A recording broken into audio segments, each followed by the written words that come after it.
क्यों भेज दिया उसको? क्यों? कोई रास्ता ही नहीं था। पिछले साल वो 3rd स्टैंडर्ड में फेल हो गया। यकीन करेंगे, 3rd स्टैंडर्ड, और सुधरने के कोई आसार नहीं।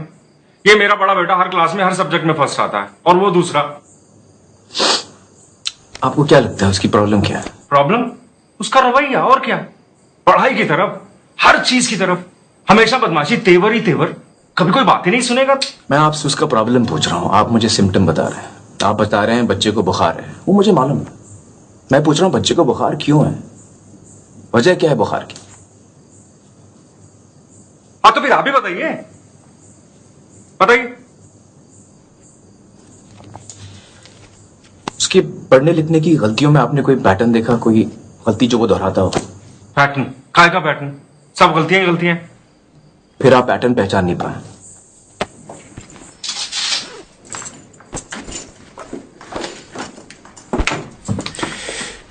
ये देखिए, ये बी की जगह डी तो डी की जगह बी। एक जैसे दिखने वाले अक्षरों के बीच में कंफ्यूजन। और ये एस और आर उल्टा लिखा है, बल्कि कई सारे अक्षर उल्टे लिखे हैं। ये देखिए, ये छोटा एच, छोटा टी, देखा? Mirror imaging. Animal animal animal, एक ही पेज पे 3 अलग अलग स्पेलिंग। इसका मतलब कोई एक गलत स्पेलिंग उसे याद है, ऐसा नहीं। दूसरी बात, एक जैसे शब्दों को मिक्सअप करता है। ये टीओपी टॉप बन गया पीओटी पॉट, SOLID सॉलिड बन गया SOILD सॉलिड। क्यों करते हो ऐसा? बेवकूफ है, आलसी है ना। मेरी समझ से उसे अक्षर पहचानने में दिक्कत हो रही है। जब आप APPLE एप्पल पढ़ती है तो आप अपने दिमाग में एक लाल लाल एप्पल बना लेती है। ईशान वो एप्पल पढ़ ही नहीं पाता, शायद इसलिए मतलब नहीं समझ पाता। पढ़ने लिखने के लिए अक्षरों की आवाज, उनकी बनावट, शब्दों का मतलब समझना जरूरी है। ये अहम जरूरत ईशान पूरी नहीं कर पा रहा। ऐसा कुछ नहीं है, ये सब बहाने हैं पढ़ाई टालने के।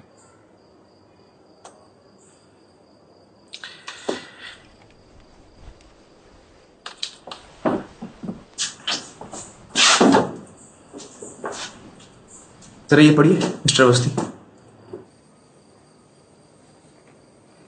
ये कैसे पढ़ सकता हूं मैं? ये तो चाइनीज में है। अरे कोशिश तो कीजिए, चलिए ध्यान दीजिए। क्या बेकार की बात कर रहे हैं, मैं कैसे पढ़ सकता हूँ आप बदतमीजी कर रहे हैं, आपका रवैया ठीक नहीं है। ये आप शैतानी कर रहे हैं।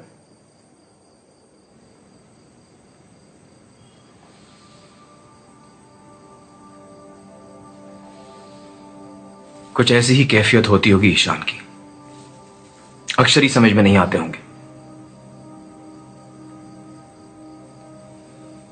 इस पढ़ने लिखने की तकलीफ को डिस्लेक्सिया कहते हैं।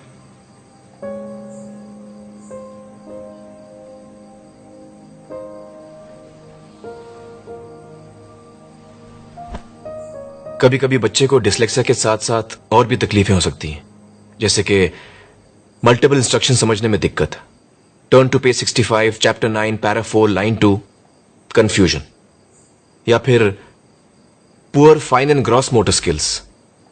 क्या ईशान को अपने शर्ट के बटन या जूते की लेस बांधने में तकलीफ होती है? हाँ।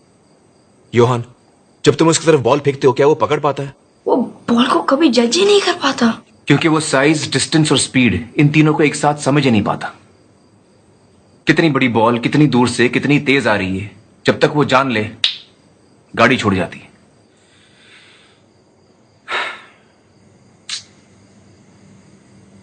जरा सोचिए, एक बच्चा महज 8 या 9 साल का, पढ़ नहीं पाता, लिख नहीं पाता, रोजमर्रा के मामूली काम नहीं कर पाता, वो सारी चीजें नहीं कर पाता जो उसकी उम्र के बच्चे बड़ी आसानी से कर लेते हैं।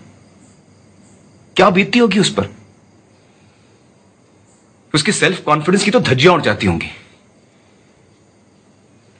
अपनी खामियों को टेढ़ेपन के लिबास में लपेटकर दुनिया से लड़ता होगा हर रोज, गदर मचाता होगा, गदर। यहां क्यों बताऊं दुनिया को कि नहीं आता, नहीं करना क्या कि टाल नहीं दूं? बड़ों से तो सीखते हैं बच्चे।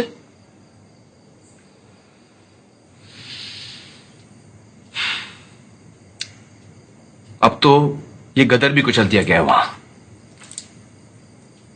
मुझे अफसोस है उसने पेंटिंग करना बंद कर दिया।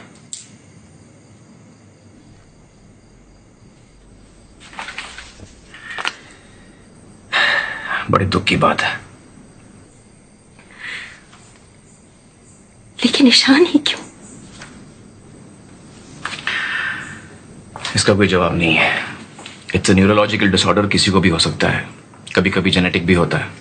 आम आदमी की जबान में कहूं तो ब्रेन में जरा सी वायरिंग की प्रॉब्लम है बस। तो आप ये कह रहे हैं मेरा बेटा नॉर्मल नहीं है, मेंटली रिटार्डेड? अजीब आदमी है आप। ये देखिए मिस्टर अवस्थी, ये तेज दिमाग हजार ख्याल बुन रहा है रंगों में, आपके और मेरी काबिलियत से कहीं आगे। लेकिन इसका फायदा क्या है? इसमें आप फायदा क्यों ढूंढ रहे हैं? तो और क्या ढूंढूं? क्या बनेगा बड़ा होकर वो? कैसे बराबरी कर पाएगा इस दुनिया के साथ?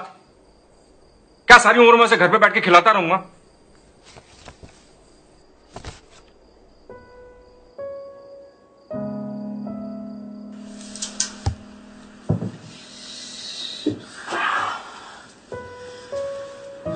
जानता हूं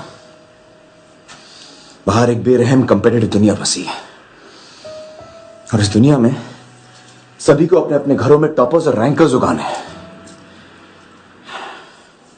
हर किसी को अव्वल नंबर चाहिए। डॉक्टर, इंजीनियर, मैनेजमेंट, इससे कम तो बर्दाश्त ही नहीं है। 95.5%, 95.6%, 95.7%, इससे कम तो गाली के बराबर है। क्यों? अरे जरा सोचो, हर बच्चे की अपनी खूबी होती है, अपनी काबिलियत होती है, अपनी चाहत होती है, लेकिन नहीं, हर उंगली को खींचकर लंबी करने में लगे हैं सब। लगे रहो, चाहे उंगली क्यों ना टूट जाए।